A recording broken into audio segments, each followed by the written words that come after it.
Many thanks for staying with us, everyone. Let's begin by letting you know some of the issues that we are following for you as we keep tabs on the situation and the crisis rocking the People's Democratic Party.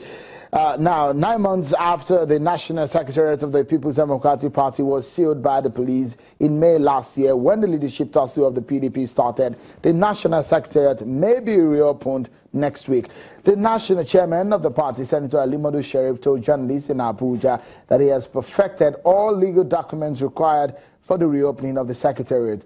He also states that the party's convention committee is working toward conducting a national convention that will elect principal officers of the party. According to him, his ultimate goal is to return the party to its status in 1999.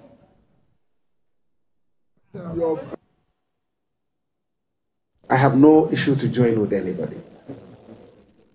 No issue whatsoever. My task is to make sure that we position this party to the envy of every Nigerian. I want to bring, by the grace of Allah, PDP back to the position of 1999. Today, it is very clear that whatever anybody will say, the party is locked at the grassroots, and the grassroots knows what they want. Senator Alimadu Sheriff, that tussle for the ultimate seat of the People's Democratic Party, the national chairmanship seat, still continues. Well, let's move away from that and go into the issues of governance and economy.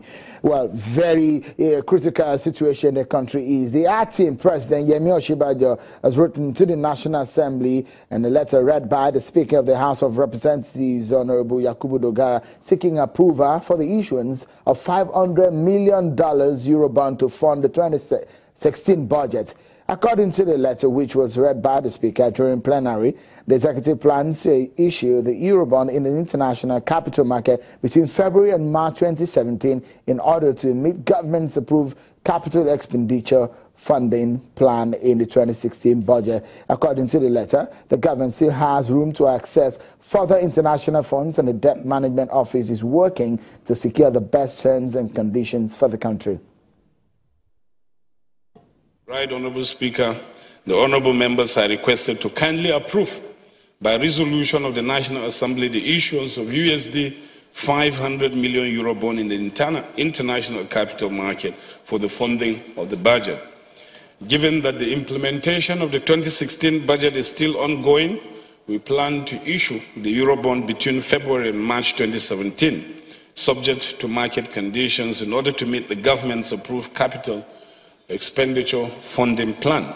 In view of this, your timely response will be most appreciated in order to facilitate the prompt completion of the Eurobond issuance. Well, now, that's the Speaker of the House of Representatives, Honorable Yakubu Dogara. Let's make sense of this. Sometimes these terms, the Eurobond and all of this, may not make sense to an average Nigerian. But what does this mean? Let's bring Mr. Bismarck Ruwani to tell us what exactly the implication of this. We understand that a $1 billion Eurobond was oversubscribed. That's about a week ago or so. The letter by the acting president today, what does that mean? And perhaps the implication for some of us who are perhaps economically ignorant.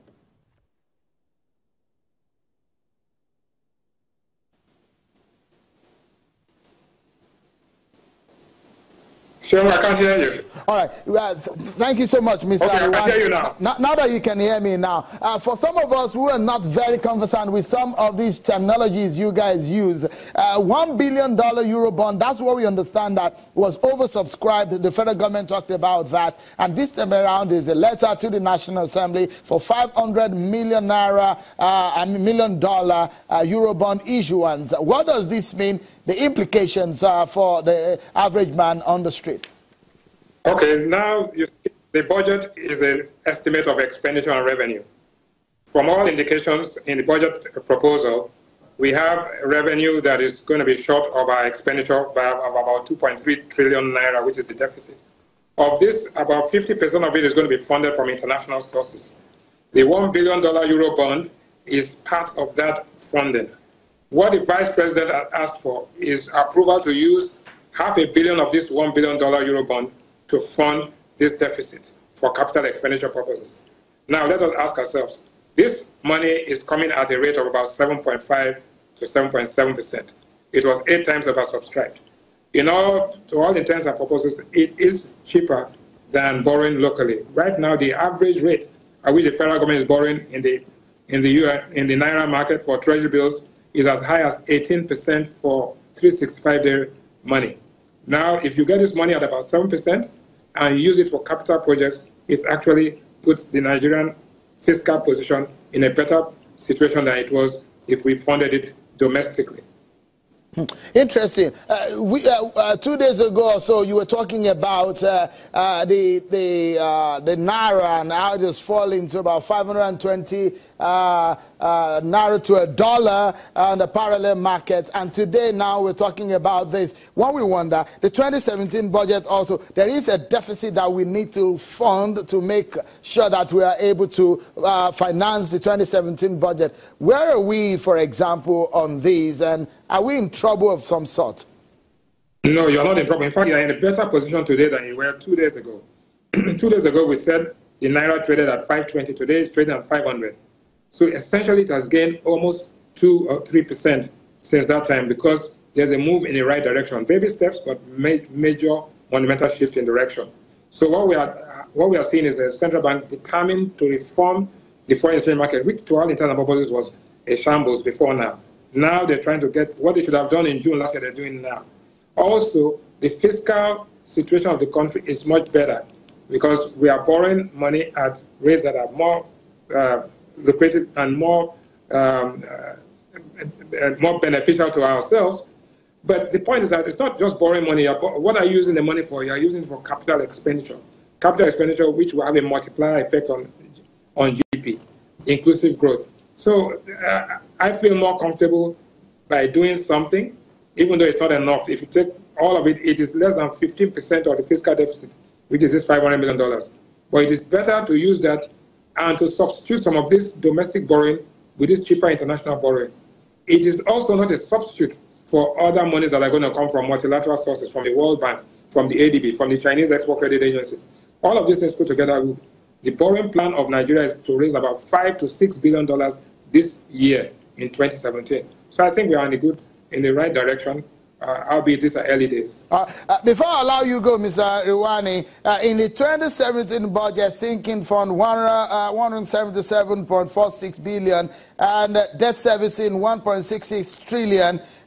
You have told me on this program before that we might be getting out of recession this year. Is that news still relevant? Are we? Yes. News for us? Nigeria will start a slow but painful recovery process in the third quarter of 2017. At this point in time, Nigeria is spending 34 kobo in every naira to pay interest on debt. This interest is being used to pay treasury bills and to fund a borrowing program which is not sustainable, mainly for consumption. The Minister of Finance has said it clearly that we cannot sustain this policy. So what are they doing? Trying to increase the source of revenue, trying to increase the tax net, trying to make sure that they block leakages, also trying to emphasize spending on capital items which will have a multiplier effect and have a trigger point on growth. This is what is happening. Well, the road to hell is paved with good intentions. The intentions can be stated, but the reality, the sweetness of the pudding is in the eating. The Nigerian government, the Nigerian people have to make a conscious effort to ensure that we increase productivity, and the narrative goes from protecting to competition so that Nigeria can be competitive both domestically and internationally. Mr. Bismarck Iwani, many thanks for the sense you've given to us on these action of government. Well, let's get some sense also from my guest here in the studio. Mr. G.T. Ogunye joins us, a legal practitioner. Many thanks for coming on the program, Mr. Ogunye. Why borrow? That's going to be one big question. We have a lot of money that the federal government said they've gotten from whistleblowing, a lot of money from anti-corruption, billions of naira that they said they've gotten. What do you think there's sense in borrowing again? Before we talk about the sense in borrowing, what it means is that even all this recovery, all this loot recovery is not sufficient to fund the budget. So there's a huge shortfall, and so the government has to go cap in hand to Europe via Eurobond. They've been doing local borrowing by issuance of treasury bills before now to fund the budget. That's what it means, that you have an expenditure profile that cannot be matched by your revenue generation. And we know the reason why. The mainstay of the Nigerian economy is oil. Forever and ever, Nigeria has been pretending that it wants to diversify. It's not been able to successfully diversify the economy. And so it's a mono economy largely. And so once oil production or oil price is in trouble internationally, Nigeria is in trouble. That's what has happened.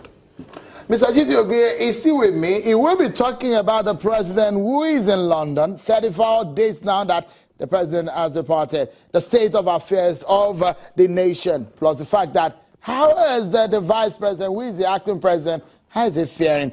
That's and more from Mr. Ogwie when we return. Stay with us.